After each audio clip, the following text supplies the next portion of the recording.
Hello students, एक और video में आपका स्वागत है। स्टैंडर्ड 6 आज हम लोग पढ़ेंगे डाइवर्सिटी इन इंडिया। अभी तक हमने डाइवर्सिटी को समझा। डाइवर्सिटी का मतलब क्या होता है, ठीक है। डाइवर्सिटी इनइक्वालिटी से डिफरेंट कैसे होता है, उसके बाद डाइवर्सिटी को कैसे प्लूरलिज्म की तरफ हमें ले जाना चाहिए, कैसे प्लूरलिस्ट सोसाइटी का फॉर्मेशन करना चाहिए, राइट। आज हम लोग देखेंगे कि ये डाइवर्सिटी इंडिया के कॉन्टेक्स्ट में क्या महत्व रखती है, ठीक है। What is the importance of diversity in the context of India and how India is a diverse country, how diversity in India and how unity in diversity in India. These are the different questions can be asked from this topic in your examinations, right? So it is very seriously just here, because this is very important topic of your chapter. Definitely one or more questions can be asked from this chapter. Dear students, बहुत कुछ आपको समझ में आया होगा कि diversities, चूंकि आप इंडिया में रहते हो तो अभी तक जो भी समझाया गया है आप इंडिया के कॉन्टेक्स्ट में, अपने कंट्रीज के कॉन्टेक्स्ट में ही इसको लेके चले हो, ठीक है। आप जैसे, लेकिन अगर हम स्पेसिफाइड करके देखें तो इंडिया एक डाइवर्स कंट्री है। इंडिया एक डाइवर्स कंट्री है जहाँ वेराइटी ऑफ जोग्राफिकल फीचर्स हैं। वेराइटी ऑफ जोग्राफिकल फीचर्स कहने का क्या मतलब हुआ? वेराइटीज ऑफ जोग्राफिकल फीचर्स कहने का मतलब यह है कि कहीं पर, मतलब लद्दाख का लो, जहां पर केवल क्या है, मतलब बर्फ ही बिछा रहता है। मोस्टली इस साल का मोस्टली ईयर क्या होता है, वहां पे केवल बर्फ ही होता है, पूरा बर्फ जमा हुआ रहता है। जहां की टेम्परेचर अगर देखा जाए कुछ एरियाज में जहां माइनस से 10 से लेकर 20 डिग्री सेल्सियस तक कम होते हैं। वहीं पर दूसरा लोकेशंस लो, राजस्थान, जहां पर कि टेम्परेचर क्या होता है, बहुत हाई होता है। वहीं पे एग्जांपल आप ले सकते हो मेघालय की, जहां पर बारिश बहुत ज़्यादा होती है। वहीं पर राजस्थान और कुछ और स्टेट जहां पर बारिश बहुत कम होती है। तो ये डिफरेंट जोग्राफिकल सर्कमस्टांसेज होने के कारण वहाँ के वेजिटेशन और वाइल्ड लाइफ भी डिफरेंट है। वेजिटेशन और वाइल्ड लाइफ डिफरेंट है, मतलब फॉरेस्ट डिफरेंट है, जिसके कारण से वहाँ के रहने वाले लोग का जो है वो लाइफ स्टाइल भी डिफरेंट है। वहाँ का फूडिंग कल्चर जो है अलग अलग है, ठीक है। एग्जाम्पल में लो कि बंगाल में अगर ज़्यादा चावल प्रोडक्शन होती है तो बंगाल का मुख्य भोजन क्या है, चावल है।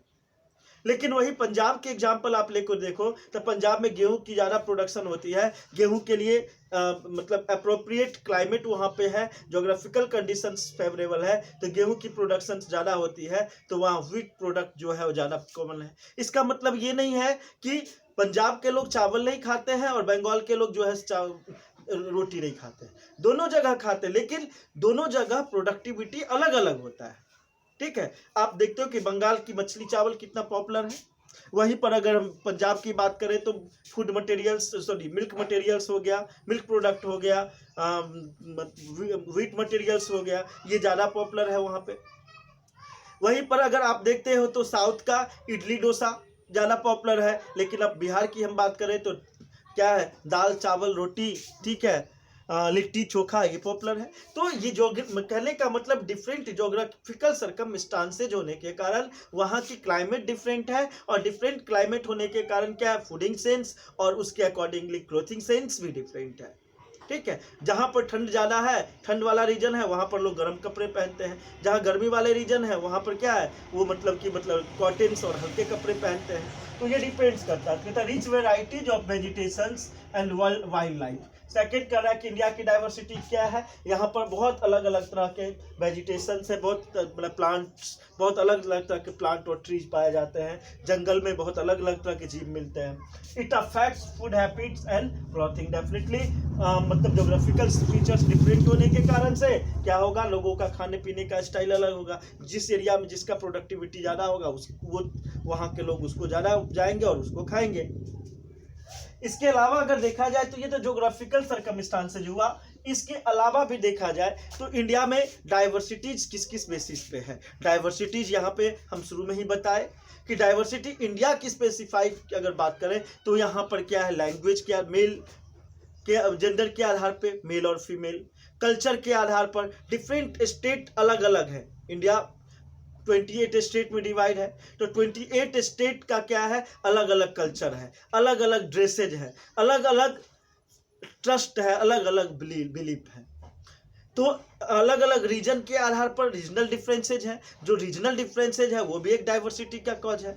अलग अलग रिलीजन के लोग रहते हैं, हिंदू, मुस्लिम, सिख, ईसाई, जैनिज्म, बुद्धिज्म, तो ये सारे क्या हुए, रिलीजन के आधार पर है। तो इंडिया में रिलीजन के आधार पर देखा जाए तो Hindu, Muslim, Sikh, Christian, Buddhism and Jainism, ये मेजर रिलीजन है, और ये मेजर रिलीजन के आधार पर रिलीजनल डाइवर्सिटी देखने को इंडिया में मिलता है। इसी के आधार पर देख सकते हो कि इंडिया में डिफरेंट लैंग्वेज, डिफरेंट स्टेट्स अलग अलग है, और इस कारण से 22 लैंग्वेज को हमारा इंडियन कॉन्स्टिट्यूशन ऑफिशियली रिकॉग्निशन देती है। हमारे संविधान में 22 भाषा का 22 ऑफिशियल भाषा का रिकॉग्निशन मिला हुआ है, पहचान मिला हुआ है।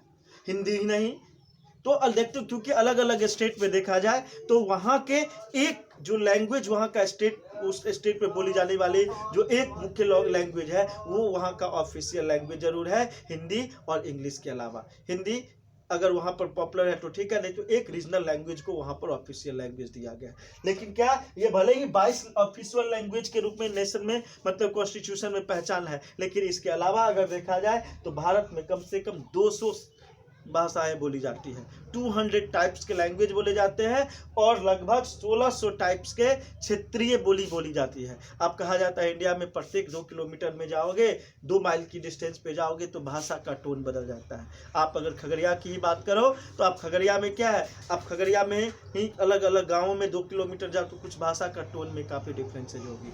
आप बिहार में अगर बात करो तो बेगूसराय की लैंग्वेज में भाषा कुछ अलग है, मिथिला में चले जाओ तो मैथिली भाषा, ठीक है, आरा में चले जाओ तो भोजपुरी भाषा, खगड़िया में जाओ तो खगड़िया में क्या है, अलग भाषा, भागलपुर में जाओ भागलपुरी भाषा। मतलब कहने का मतलब डिफरेंट लैंग्वेजेज बोले, लेकिन इतने सारे लैंग्वेज बोले जाने के बावजूद भी सभी लोग में क्या है, एक यूनिटी है, एक पहचान है, सभी मतलब एक इंडियंस के नाम में, कंट्री के नाम पर क्या है, तो बंधे हुए हैं। तो having different languages speaking peoples residing in a country, but they are feeling glorious to be an Indian।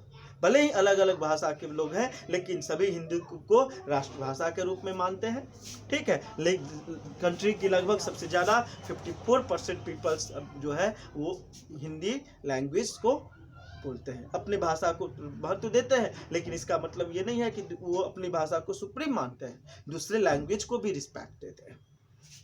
आगे बढ़ते हैं। India is a country of diversity but most of the things are similar, only we do them in different ways. कहता है भारत में बहुत vast diversities है, लेकिन सभी लोग अलग अलग जरूर करते हैं, लेकिन उनका सेंस एक ही होता है। भले ही राम का हम पूजा करें, कृष्ण का पूजा करें, ठीक है, शिव का पूजा करें, अल्लाह को हम मतलब आराध्य माने, ठीक है, जाकर के प्रे करें, मतलब म्यूजियम हम मतलब ये क्रिश्चियंस क्या करते हैं, प्रे करते हैं जीसस क्राइस्ट को, जैनिज्म का एक अलग कल्चर है, लेकिन ये सबको अगर देखा जाए भले ही अलग अलग तरीका है, लेकिन सभी लोग क्या करते हैं, सभी लोग प्रे ही करते हैं, गॉड को ही पूजा करते हैं। अलग अलग तरीके से गॉड को मतलब प्रे करने का तरीका है, ठीक है। भले ही हम डिफरेंट पीपल्स डिफरेंट वर्क करते हैं, ठीक है, कोई जॉब में है, कोई एग्रीकल्चर में है, कोई इंडस्ट्री में है, ठीक है, कोई किसी दूसरे के खेत में काम करता है, लेकिन सभी का पर्पस क्या होता है, सभी का पर्पस एक होता है कि कैसे इनकम जनरेट किया जाए और उस इनकम से हम अपनी ज़रूरत को कैसे पूर्ति करें, हम अपनी विकास, अपनी डेवलपमेंट, सोसाइटी की डेवलपमेंट और ओवरऑल कंट्री की डेवलपमेंट करें, ठीक है। तो diversity, how do we explain diversity. तो डाइवर्सिटी को हम कैसे एक्सप्लेन कर सकते हैं, डाइवर्सिटी ऐसा क्यों पाया जाता है? तो डाइवर्सिटी का एक और रीजन है कि डिफरेंट टाइम्स में, अर्लियर टाइम्स में और प्रेजेंट टाइम्स में, एक जगह से दूसरे जगह जब पीपल की मूवमेंट होती है तो पीपल के मूवमेंट के कारण कल्चर, ट्रेडिशन, लैंग्वेज, इन सारे का आदान प्रदान होता है। तो इससे क्या होती है, डाइवर्सिटी फैलती है। एक जगह का कल्चर अच्छा होने के कारण उसको दूसरे जगह फॉलो की जाती है। आप मान के चलो अमेरिका जाते हो तो अमेरिका का फूडिंग स्टाइल क्या है उसको देख के आओगे, और वो जी चीज़ अगर आपको अच्छा लगेगा तो आप अपने फैमिली में, अपने कंट्री में उसको पॉपुलराइज करोगे। आज देखते हो कि किसी भी कंट्री का कोई बाउंडेशन नहीं है। अमेरिका का शूज हम पहनते हैं, ब्रिटेन का हम ड्रेस पहनते हैं, स्पेन का हम मतलब कॉस्मेटिक्स यूज करते हैं, और क्या करते हैं, ऑस्ट्रेलिया का स्टडी बुक पढ़ते हैं। तो क्या है, जहाँ की जो अच्छाई है उसको हम फॉलो कर रहे हैं। तो ये क्या है, ये डाइवर्सिटी है। तो ये डाइवर्सिटी के कारण बेनिफिट हुआ है। तो आज पूरा वर्ल्ड ग्लोबलाइज्ड हो गया है। तो ग्लोबलाइज्ड होने के पीछे, ग्लोबलाइज्ड होने का कारण क्या है, ये डाइवर्सिटी है। और ये डाइवर्सिटी की ब्यूटीनेस सभी लोगों के अप्रोचेबल हो रहा है, सभी लोगों तक पहुंच रहा है। तो शायद एक डाइवर्सिटी का मेन रीजन क्या कह सकते हो, पीपल्स का एक प्लेस से दूसरे प्लेस पे मूवमेंट होना। तो एक diversity due to movement of people from one place to another. Next, due to the historical and geographical factors. Historical और ज्योग्राफिकल फैक्टर्स के कारण भी मतलब डाइवर्सिटी हुई है। अब जैसे कि मान लो कि इवन बतूता मतलब चाइना के या यूरोप के डिफरेंट कंट्रीज इंडिया में आए, तब इंडिया की खोज हुई, ठीक है। नहीं तो पता चलता ये आइलैंड ये भी एक होता। लेकिन यूरोप के डिफरेंट, जैसे Portuguese Vasco D gamma India मतलब यहाँ आए, और इसके बाद इंडिया का खोज हुआ। जैसे कि कोलंबस अमेरिका गए उस प्लेस को ऊपर गए और अमेरिका की खोज हुई, और पूरे वर्ल्ड के मैप में इसके सामने आ गया। तो कहने का मतलब ये हुआ कि पीपल का मूवमेंट चाहे हिस्टोरिकल टाइम हो, तो हिस्टोरिकल टाइम के कारण और जोग्राफिकल सर्कमस्टांसेस के कारण सबसे ज़्यादा डाइवर्सिटी इंडिया में देखने को मिलता है। कहता है diversity is our strength. India की बात करें तो इंडिया का डाइवर्सिटी क्या है, स्ट्रेंथ है। अगर मान के चलिए कि अमेरिका जिस समय अंग्रेज इंडिया में आए थे उस समय क्या था, यह अलग अलग कल्चर, अलग अलग के लोग अलग अलग रह रहे थे, ठीक है। और हम एक भारत के रूप में हमारी पहचान नहीं थी। लेकिन अंग्रेज जब आया और सारे पीपल्स जब अंग्रेज के रूलिंग से परेशान हुए और सारे यूनाइट हुए, तो क्या अंग्रेज हमारे यहाँ सरवाइव कर पाए, नहीं कर पाए। पहले अलग अलग राज्यों में था, अलग अलग डायनेस्टी में था, अलग अलग साम्राज्य में था, अलग अलग क्षेत्र के रूलर्स अलग अलग थे। तो अलग अलग ब्रिटिशर्स ने सबको आसानी से हरा दिया। अभी पिछले चैप्टर में मैंने बताया होगा, सॉरी क्लास 8 में बताया कि कैसे मतलब यहाँ पर मुगल था, मराठा के मराठा रूलर्स होते थे, उसके बाद मुगल रूलर्स थे, उसी तरह से साउथ के रूलर्स थे। तो अलग अलग टिप्पू सुल्तान, इन सारे को अलग अलग हराना ब्रिटिशर्स के लिए काफ़ी आसान हो गया। लेकिन सभी जब सारे इंडियंस एक साथ मिलकर के, हिंदू मुस्लिम सभी एक साथ मिलकर के ब्रिटिशर्स का स्ट्रगल किए, तो ब्रिटिशर्स हमारे यहाँ सरवाइव कर पाया, नहीं कर पाया। 1857 का जो रिवोल्ट हमारा पहला रिवोल्ट हुआ, उस रिवोल्ट में सारे अलग अलग लड़े। लेकिन उसके बाद ये रियलाइज किए सारे लोग कि हम यूनाइट होकर के लड़े तो ब्रिटिशर्स को हरा सकते हैं। और वही डाइवर्सिटी को यूनिटी के रूप में लिया गया, और उसके बाद ब्रिटिशर से कलेक्टिवली फाइट की गई, जिसमें चाहे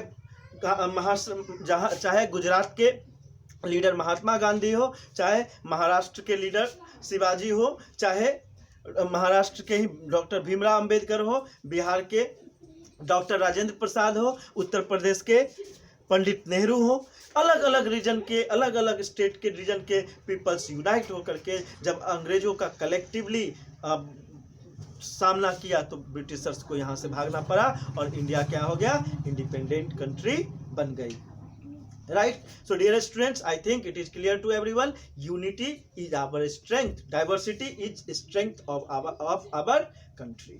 Right? Diversity is the strength of our country. Just one see, यहाँ पर अलग अलग songs, symbols that emerged during the freedom serve as a constant reminder and our country's rich traditions and respect. हमारे अलग अलग स्टेट जरूर हैं, लेकिन क्या है, हमारा एक नेशनल फ्लैग है। हम सारे अलग अलग स्टेट के लोग एक नेशनल एंथम्स गाते हैं, हम सॉन्ग गाते हैं, हम हमारा नेशनल बर्ड है। तो ये सारा चीज़ क्या है, भले ही ये डाइवर्सिटी, इन सारे डाइवर्सिटीज में यूनिटी को इंडिकेट करता है। तो unity in diversity just coin by Pandit Jawaharlal Nehru. Pandit Jawaharlal Nehru ने कहा था कि भारत में अनेकता में एकता है।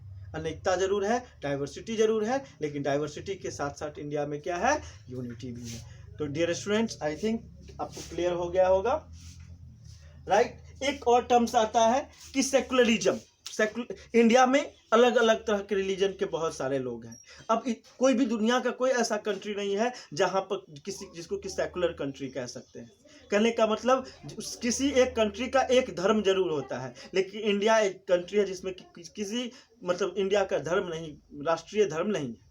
इंडिया में कोई भी व्यक्ति अपने मन से अपना धर्म चुन सकते हैं, चाहे हिंदू धर्म को चुने, चाहे इस्लाम धर्म को चुने, चाहे सिख को चुने, या मतलब जैन को चुने, या बुद्ध को चुने। सभी धर्म को चुनने का लोगों को पूरी तरह से आज़ादी दी गई है। तो इंडिया में मतलब India having respect of all religions equals and constitution और government will not interfere in the religious issues.